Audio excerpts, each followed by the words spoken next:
Hello all, welcome back to our video class. Today we are going to see about another topic from plant hormones, that is phytohormones. We are going to see about gibberellin. From gibberellin today in this video we are going to discuss about physiological rules.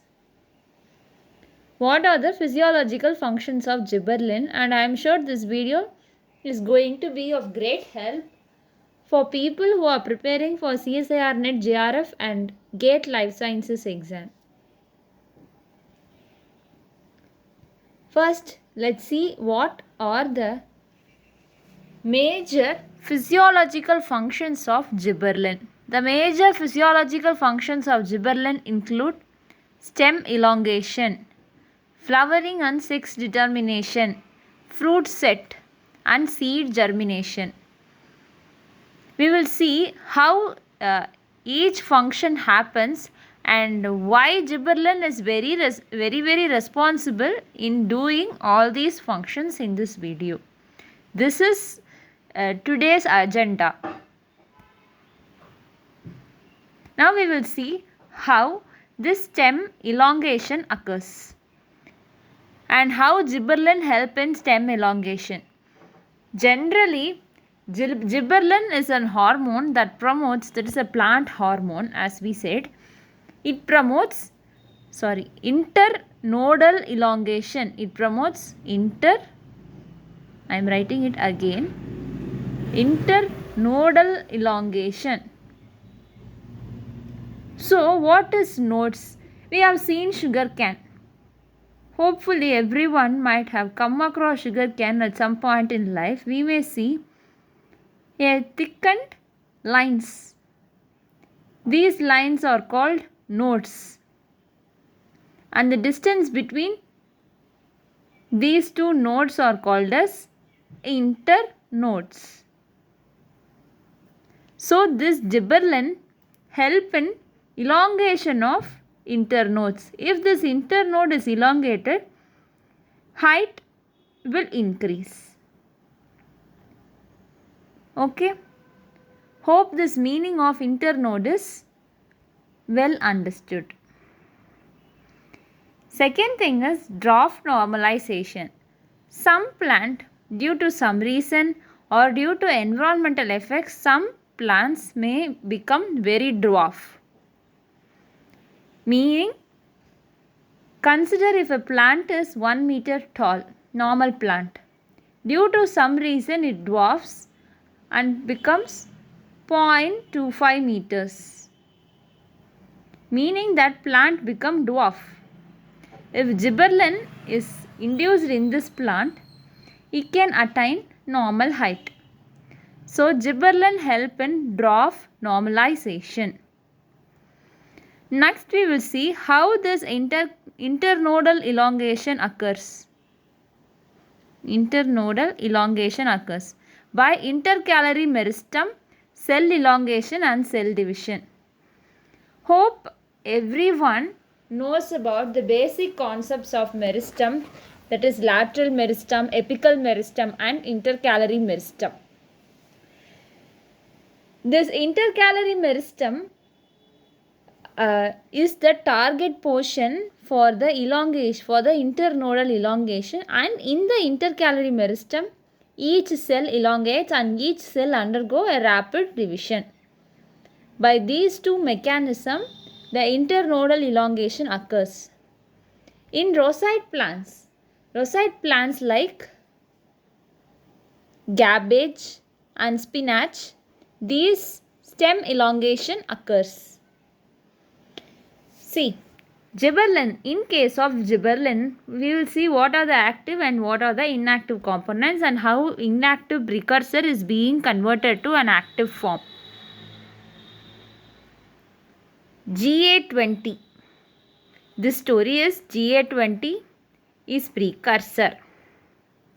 It is converted into an active form, that is GA1. GA1 is active. It is converted into an active form. Enzyme involved here is GA3 oxidase is the enzyme involved. So this GA20 is inactive. GA1 is biologically active component. This precursor is being converted into an active component by an enzyme called GA3 oxidase. This GA3 oxidase is called as 3-beta hydroxylase.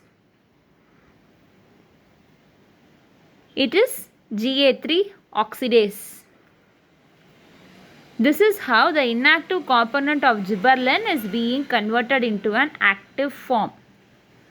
Now we will study about Mendel studies useful for CSIR is very this point and Roseite plants point, and this precursor are asked in CSIR net examination previous year questions.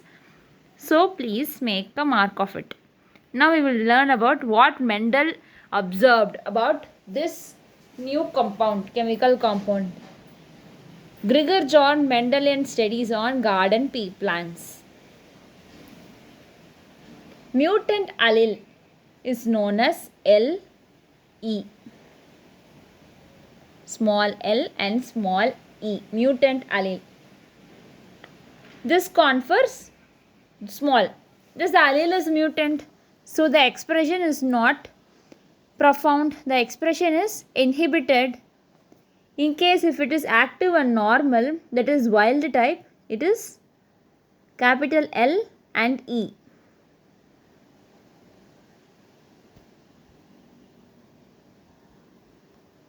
That is capital L and capital E.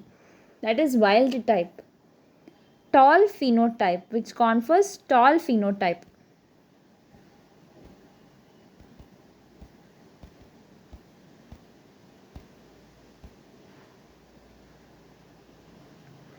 Which confers tall phenotype. So Mendel observed this variation in height and he termed mutant allele as LE, and the plants which does not have this mutation remains tall as normal phenotype, and he named it as wild type phenotype capital L and E.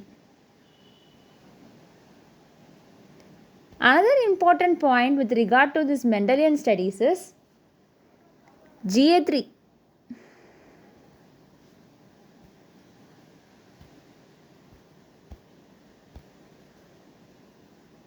Active GA3 oxidase is encoded by LE, that is capital L and capital E.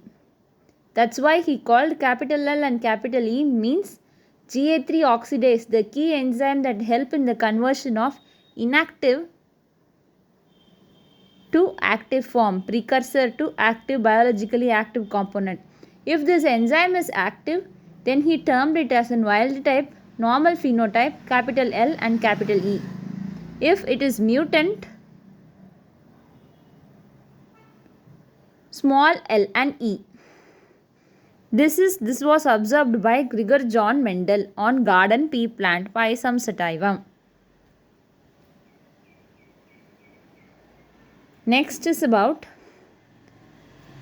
flowering and sex determination with regard to gibberellin. This hormone gibberellin has a big role in flowering and sex determination when it comes to long day plants and biennial plants. With regard to this flowering, we should learn about a new definition called as blotting. So what is blotting? With regard to gibberellin, not with regard to animal physiology, with regard to gibberellin. In roseite plants, we have seen that gibberellin has a role in stem elongation in roseite plants. Roseite plants like cabbage and spinach, they usually undergo stem and internodal elongation before they flower. Only after elongation they started flowering. They show intercalary elongation before flowering. This concept is called as blotting. What are the reasons? What can be the major induction? Who induces blotting? Blotting can be induced by various factors like photoperiodism, They can be induced by environmental factors. They can be induced by long variation in the photo period, or they can be induced by variation in the cold conditions in which the plants are growing. These are the major induction on how blotting is being induced in a plant. Gibberellin can also have its requirement in long day plants and plants that require cold treatment for flowering. It is also useful for floral sex determination. In case of dicot and in case of maize. In case of dicot, it promotes stamination. Hope everybody is aware of anther and stamen. In dicot plants, it promotes stamination. In maize, it suppresses stamination. These are the contradictory examples and classical examples for gibberellin. Dicot plants promote stamination and maize suppress stamination. So, with regard to flowering, the major definition is about blotting. Next, about fruit setting.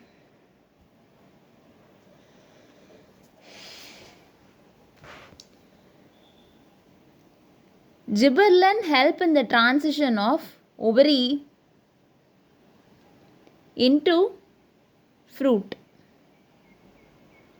Generally, ovary develops into a fruit, we call it as true fruit, and if other organ other than ovary develop into fruit, we call it as false fruit.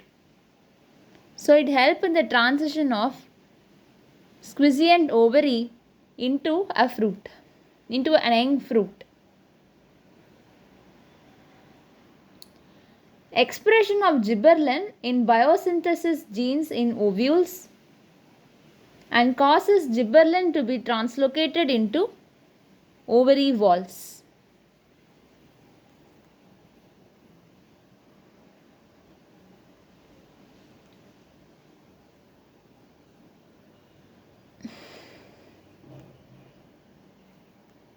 In case of apple,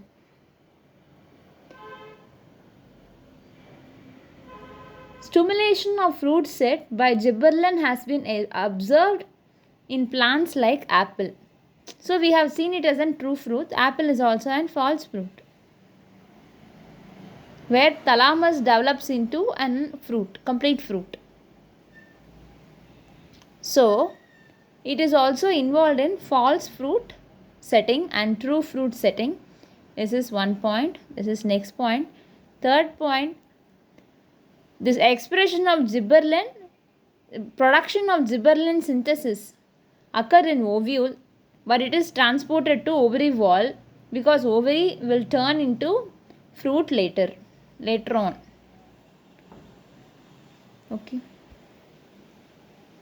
Next we are going to see about very important part in gibberellin physiological roles, that is seed germination. It helps to activate vegetative growth. So what is vegetative growth? Let's consider a seed sown on a soil. It grows into a plant. This is called as vegetative growth. Shoot development, root development. So this is shoot development. It's called as vegetative growth. Next, they help to mobilize food reserves of an endosperm. So we know that for an cotyledon, endosperm will act as an energy reserve for a seed to grow and develop. They help in mobilizing food reserves. Let's see how they do this mobilization of food reserves. Alpha amylase is a key enzyme. This enzyme is produced by scutellum and alleuron layer. This enzyme help in hydrolysis. This alpha amylase help in hydrolysis So mobilization of food reserves occur. This is how mobilization of food reserves occur in endosperm.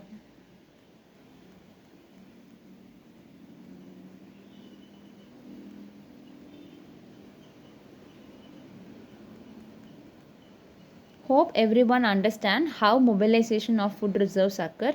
Alpha amylase produced by scutellum and aleuron layer. Now we are going to look into what is scutellum and what is aleuron layer. Scutellum is nothing but absorptive organ of an embryo. It functions to absorb mobilized food reserves from an endosperm and help in the growth of embryo. It is nothing but an absorptive tissue, an absorptive organ of an embryo that help in growth.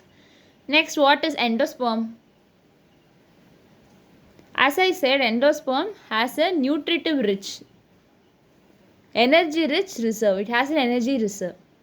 Endosperm is of two different types. One is starchy reserve that is located in the center, and another one is aleuron layer that is located on the periphery.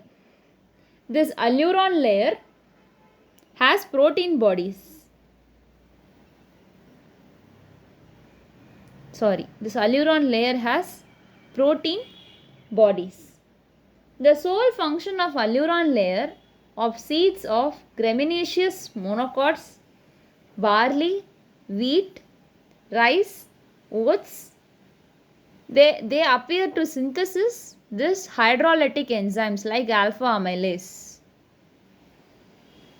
Hydrolytic enzymes, they help in the synthesis of hydrolytic enzyme. They are protein rich reserves. They are present in the embryo and they help in the production of alpha amylase.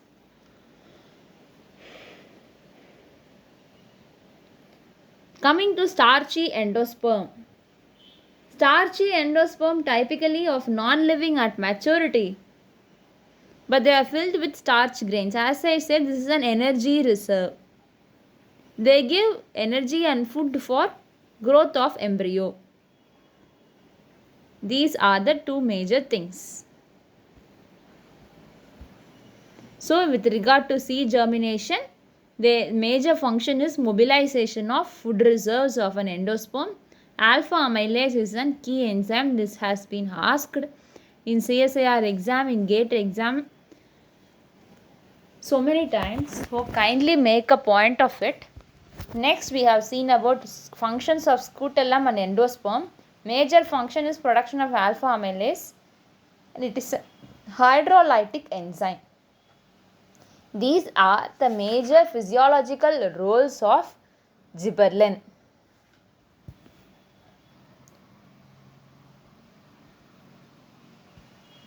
Let us sum up so far what we have done.